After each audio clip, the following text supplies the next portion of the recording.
Everyone, welcome back to evidyarthi.in। मैं हूं Mitali and I welcome you all in today's session. कैसे आप सब लोग? आई होप आप लोग सब लोग बहुत फिट हों, अच्छे हों, मुस्कुरा रहे हों। इससे ज्यादा क्या चाहिए, है ना? So let me know in the comment section whether you people are doing great or not। तो चलिए अब शुरुआत करते हैं अपने नेक्स्ट टॉपिक के साथ। और अब हम लोगों को पढ़ना है अबाउट द फिश प्रोडक्शन। ठीक है, सो फिश फार्मिंग या कह लो, कुछ भी कह सकते हो। आगे इसमें अलग अलग आएगा, टाइप ऑफ कल्चर्स आएंगे कि किस तरीके से हम फ्रेश वाटर फिशेज हैं या फिर आपकी जो मरीन फिशेज हैं, जैसे सलाइन जहाँ पर सी हो गया है ना, तो उनको हम कैसे कल्चर करते हैं। What is the thing, what is the way कि हम उनको गैदर करते हैं, उसके साथ हम उनकी फार्मिंग करते हैं, तो वो अब हम समझेंगे। ठीक है, so starting with the very first thing here, एक बार हम चले शुरू करते हैं अपना पेन लेके। फिश प्रोडक्शन की अगर हम बात करें, it's a cheap source of animal protein in our food. So basically जैसे कि पहले भी मैंने आपको पोल्ट्री फार्मिंग में भी बताया है कि प्रोटीन का सबसे अच्छा सोर्स या तो सी फूड है या फिर आपका चिकन या एग है। ठीक है, मीट हो गया। तो अब ये एक और ऐसा सोर्स है जो कि थोड़ा सा चीप है। अब इसका रीजन क्या है चीप होने का? उसका फायदा ये है या उसका रीजन ये है कि आप जहां पर भी कोस्टल एरियाज होंगे, यानी कि जो भी आपका स्टेट है, आपका जो शहर है, कोई भी एरिया, अगर आप कोस्टल के पास है या फिर आप नदियों के पास हो, है ना, क्योंकि फ्रेश वाटर फिश भी होती है, उनको कल्चर किया जाता है। तो अगर आप ऐसे किसी एरिया में रहते हो तो ऑब्वियसली आपको सस्ता तो मिलेगा ना, as compare to poultry farming की अगर हम बात करते हैं तो उनके लिए हमें बहुत मेंटेनेंस फिर भी चाहिए सो दैट कि हम उनके बड़े बड़े फार्म्स बना सके। बट फिशेस को क्या, जब आप कलेक्ट करते हो, कभी भी अगर आप में से कोई भी कोस्टल एरियाज में गया है, रहता है, तो आप देखोगे समुद्र के किनारे पे इतनी गाड़ियां खड़ी रहती हैं, जैसे ट्रक होता है, और उसमें इतने सारे फिशरमैन होंगे, महिलाएं होंगी जो अलग अलग जाके सर पे टोकरी उठाती हैं, देखते हैं उसमें से देखते हैं तो सारी फिशेज भरी होती हैं, है ना, छोटी छोटी अलग अलग तरीके की होती हैं।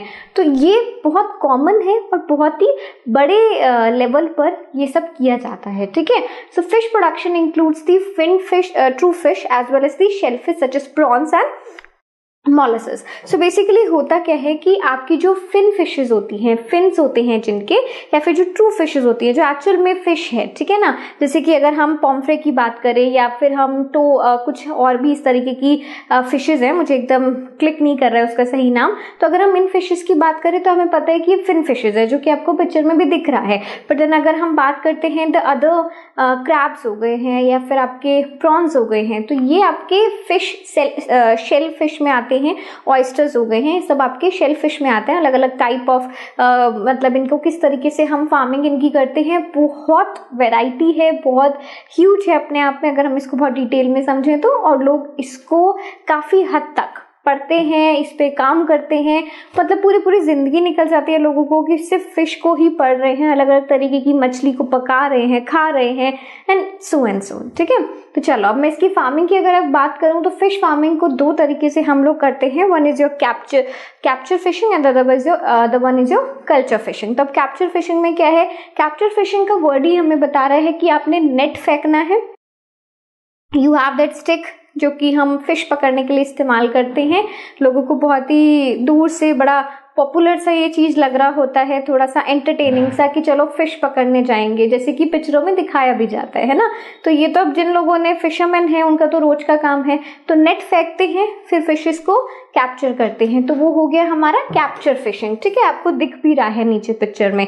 अगर हम दूसरे तरीके को देखें तो that is your culture fishery. अब कल्चर फिशरी को हम लोग, जो हमारा इनलैंड फिशरी का टॉपिक आएगा, उसमें थोड़ा और समझेंगे कि किस तरीके से जो बड़े बड़े समुद्र होते हैं वहां पर आपको डीप डाउन अगर फिशेस को कल्चर करना है, यानी कि उन्हें निकालना है, so what we will use to do, यहाँ पर हम एक बड़े बड़े से टैंक्स बना देते हैं इस तरीके के। ठीक है, अब ये डीप डाउन, ये सिर्फ ऊपर से आपको दिख रहा है, बट अंदर तक ये टैंक्स रहेंगे। इस तरीके से उनको इकट्ठा किया जाता है, कलेक्ट किया जाता है, फिर उसको आगे सेल करते हैं या फिर उसकी फार्मिंग करते हैं। ठीक है, तो इसको हम कल्चर फिशरी कहते हैं।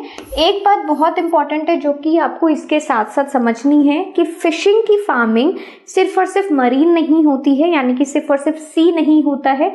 ठीक है, उसकी रिवर भी, मतलब अगर पॉन्ड्स हैं, रिवर है, ठीक है, तो कह सकते हो कि अगर फ्रेश वाटर है तो दोनों जगह पे आपका जो फिशेस की फार्मिंग होती है, फ्रेश वाटर भी आप कह सकते हो, फ्रेश वाटर से भी हमें फिशेस मिलती हैं और साथ ही साथ मरीन या फिर आप सेलाइन वाटर कह सकते हो या कुछ भी, ठीक है ना, फ्रेश वाटर, मरीन वाटर। या यहाँ पर मैं आपको लिख देती हूँ कि सी से रिलेटेड जो फिशेस आती हैं, क्योंकि वो फिशेस अलग होंगी, जो आपको समुद्र के आसपास दिखेंगी वो फिशेस आपको अलग मिलेंगी। यहाँ पर थोड़ी सी मैंने लिख भी रखी हैं, चलो अच्छी बात है, आप लोग को ध्यान भी रहेंगी। Popular marine fish varieties. अब मरीन फिश वेराइटीज ये टॉपिक स्टार्ट करने से पहले एक बता दूं कि now this is going to be the first part, यानी कि फिश कल्चर में हम लोग दो तरीके की फिशरीज के कल्चर को समझने वाले हैं, उनकी फार्मिंग को पढ़ने वाले हैं। और उसमें से सबसे पहले आता है कि मरीन फिशरिंग क्या होती है या कल्चर क्या है ये, ठीक है।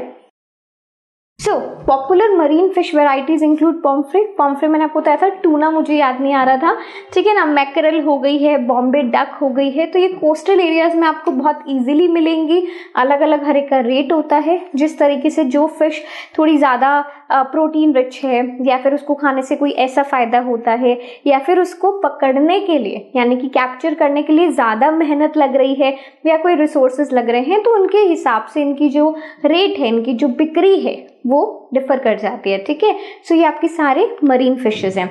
अब eels are increased by locating large school of fish in the open sea using satellite and echo sounders. यानी कि अब यहाँ पर क्या है कि जितना भी फिशेस को आप कलेक्ट करते हो, उनकी जो उपज है, उनकी जो ईल्ड है, वो हम एक बड़े बड़े ग्रुप्स बनाते हैं फिशेस के, जिनको स्कूल्स कहा जाता है, ठीक है।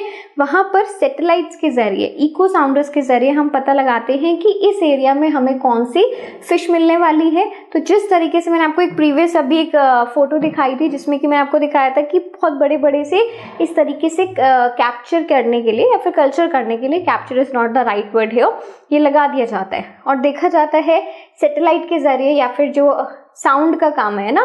साउंड में आप लोगों ने ऑलरेडी ये पढ़ा है कि साउंड में किस तरीके से दूर तक आपकी साउंड ट्रैवल करती है। अल्ट्रासोनिक साउंड्स होती हैं या फिर अल्ट्रासोनिक छोड़ो, इंफ्रासोनिक साउंड्स होती है ना, जैसे कि शार्क वगैरह जो होती हैं, उनको तो ऑब्वियसली उनको पकड़ा नहीं जाता है, उनका कोई ऐसा नहीं है कि उसको मार के खाना या समथिंग, उसकी कोई अलग कमर्शियल वैल्यू है, बट यहाँ पर उनको यूज किया जाता है। इस तरीके से ये बड़े बड़े कल्चर्स सेट किए जाते हैं, ठीक है। चलो, तो ये हमने अभी तक क्या किया है, हमने मरीन फिशेस का देखा है, इसको थोड़ा सा और समझ लेते हैं। जो हमारी फिन फिशेस हैं, यानी कि जो आपको जो नॉर्मली दिखने वाली फिश है, जैसे कि सबसे पहले वाला मैंने यहाँ पे दिखाया है, मुलेट्स जिसको कहते हैं, तो ये आपको कैसे मिलती हैं, भेटकी हो गया, then we have pearl spot, we have shell fish. Shell fish में आपके पास ऑयस्टर्स आ जाएंगे, आपके पास प्रॉन्स आ जाएंगे, आपके पास सीवीड आ जाएगा। तो इनका ना इकोनॉमिक वैल्यू बहुत ज़्यादा है। क्यों इकोनॉमिक वैल्यू बहुत ज़्यादा है? हाईली यूज्ड सी फूड, ये हो गया, इसको देख लो, प्रॉन्स को देख लो, या फिर अगर आप ऑयस्टर्स की बात करो तो ऑयस्टर्स का कभी अगर कोई वीडियो अगर ऐसी होगी, गूगल पर सर्च करके देखना अगर आप लोगों को अजीब नहीं लगता है तो, बिकॉज कई बार होता है ना कि जो लोग वेजिटेरियन होते हैं, थोड़ा सा नॉनवेज को अगर कुकिंग में देखते हैं तो कुछ उन्हें अच्छा नहीं लगता है। So I am not forcing it anybody, मैं किसी पे कुछ फोर्स नहीं कर रही हूँ, बट मैं आपको सिर्फ एक थोड़ा सा अवेयर करना चाह रही हूँ।